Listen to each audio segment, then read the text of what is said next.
So in my daily clinical practice, I like to use Emdogain for the treatment of intrabony defects, invocation defects. I also like to use it for recession coverage procedures, and more recently also I like to use Emdogain in combination with a soft tissue substitute, mucoderma, if I want to avoid the use of connective tissue grafts associated with recession coverage procedures.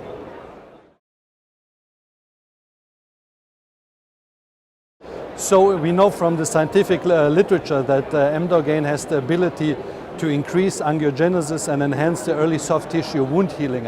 So this property makes it very interesting for a combination with the non-surgical periodontal therapy, so to increase the outcomes of non-surgical periodontal therapy and trying to avoid a surgical procedure.